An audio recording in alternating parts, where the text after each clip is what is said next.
Let's talk about 1.4, factors, multiples, prime factorization, anything else that has to do with those topics. So let's dig in. We have 30. Number one was asking you what are the divisors of the given numbers. So this is like 30. You can write 30 as 30 times 1, 2 times 15, 6 times 5, 3 times 10. Those are different ways to represent 30.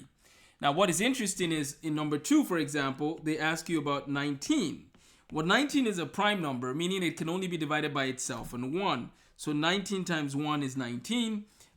You have situations where they ask you what are the numbers that multiply to give you something. And I apologize, this is number 2, not 12.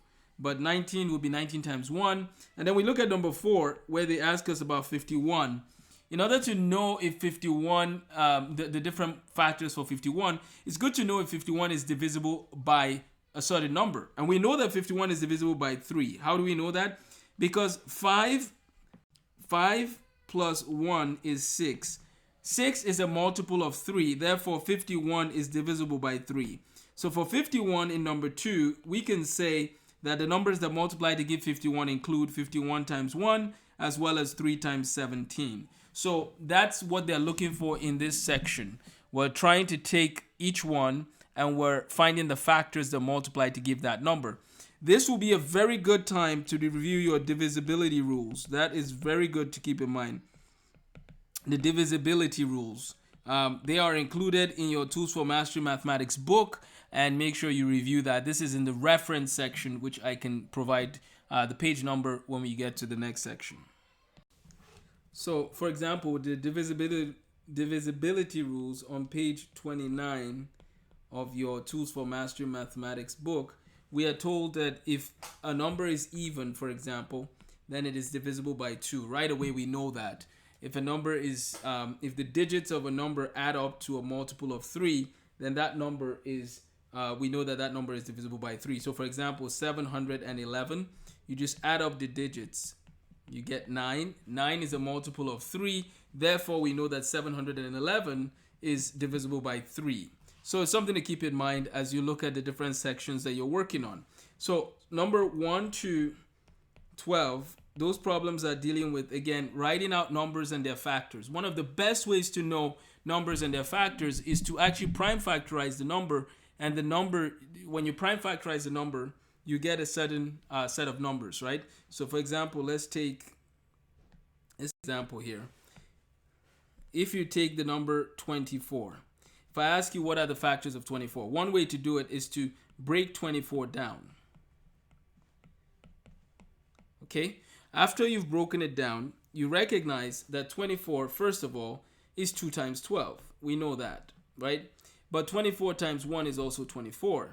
But you know that there's a 3 that is embedded in 24. So you divide 24 by 3 and you get 8. 8 times 3 is 24. The other number that you have to keep in mind is you look at it and you go, wait a second, there's a 2 and a 2 here and a 2 and a 3 here. So that's 4 times 6. These are different combinations that will give you 24. If you multiply any of these, you get 24. So that's something to keep in mind. Then exercises 13-20, for number 13 to 20, they ask you to find which of these numbers is not divisible by 2. Which of the following numbers is not divisible by 2? Well, remember, for 2, you just need to see that they're even numbers.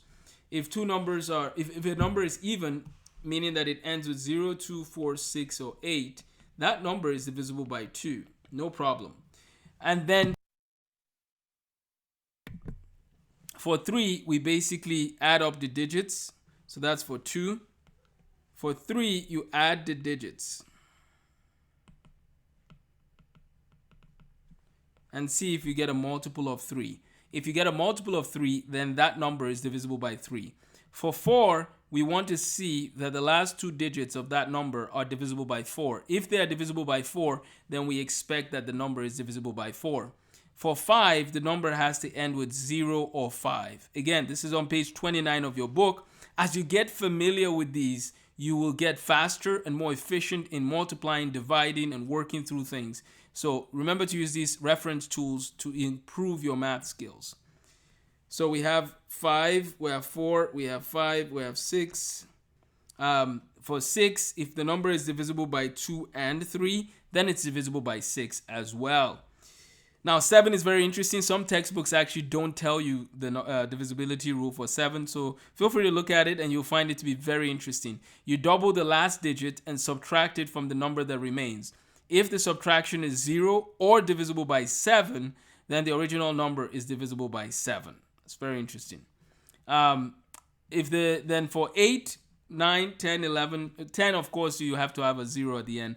But all the other ones, look at them and then just begin to use them as you need to, and you will get very good at this. So for exercise 13 to 20, they're asking you about divisibility by 2.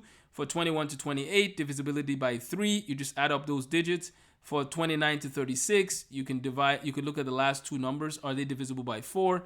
And then for number 37 to 44, we need a number to end with 0 or 5 in order to be divisible by 5. And then they ask you for 6, 8, and 9. So just pay attention to the rules. And, I'll have another video for you that talks about divisibility rules. Just feel free to watch it and see. Otherwise, the only other way to do it is to take each one of those numbers and just divide them by the number in question. Now, they give you a set of numbers. So if one of them is divisible by 9, for example, the others will be divisible by 9, most likely in that group. Or they'll give you ones where if it's not divisible by 9, then the rest will not be divisible by 9. So keep that in perspective.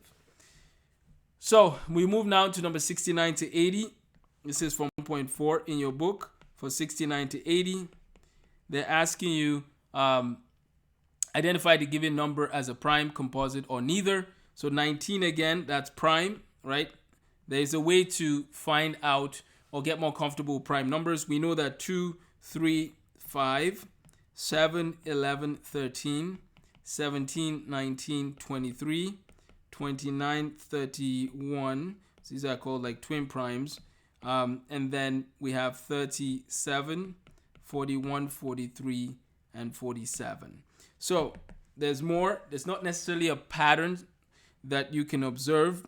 Some cases like 2 and 3, of course, 2 because it's the first even number and the only even number that is prime, because there's nothing else that goes into 2 apart from 2 on itself. So this is just a sample here. We give you some prime numbers. We give you the ones for the first 100 in our book, Tools for Mastering Mathematics. Just get comfortable with knowing how to recognize prime numbers. One way to recognize them is to see, can I divide this by 2 or 3 or 4 or 5? And if you notice that you can't divide it by any other number and you're comfortable with your division skills, then most likely that number is prime. Number 81 to 98, which is the next section, says find the prime factorization of the natural number. You just take the number like 128, for example, and you can break it down with a factor tree. And you have 2 and 64. You break that down further, 2 and 32. You break that down further, you get 2 and 16. Break that down further, you get 2 and 8, 2 and 4, and 2 and 2. So we see that 2 times 2 times 2 times 2 times 2 times 2 times 2. So that's 2 to the 7th power. You can write it in exponential form if you want, and that's how we do those problems. We can use a factor tree or factor ladder. I grew up in a country where we use the factor ladder. In Nigeria, we use the ladder a lot. 2 goes into 128 64 times, and so on and so forth. We go down the ladder.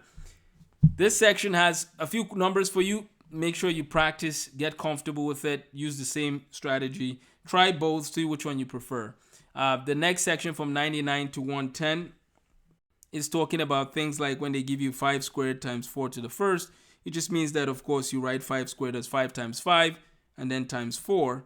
So 5 times 5 times 4 is 100. So they want you to compute these numbers where they give you the exponential form. You multiply it out, and then you multiply and you multiply the other one, and you're good to go. So that's what you have to do for number 99 to 110. A few more things for us in this section. I would encourage you to do number 123. It's a good exercise, and it's called the sieve of Eratosthenes. Basically, you take the first 100 numbers, and you take a number like 2, for example, and once you've taken a number that is prime, you cancel all the other numbers that are multiples of that number. So, for example, we're going to cancel off 2, 4, 6, 8, any number that is a multiple of 2. Then you take 3. You cancel off any multiple of 3. And you do that for, as you keep going. Eventually, you're going to be left with only certain numbers. Those numbers are most likely your prime numbers. If you do the exercise well, you get only prime numbers. So keep that in perspective. 2 more things before we wrap up. They give you more practice, right? The prime factorization for each number in compact form using exponents. They give you a number like 12, for example. You can break that down and you get 2 times 2 times 3, or 2 squared times 3.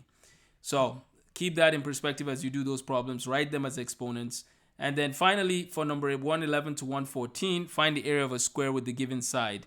If the side is 28 inches, you just say 28 times 28. Make sure you're working your notebook. If you have any questions, please do not hesitate to send an email or reach out. Thank you for your time. Have a great day.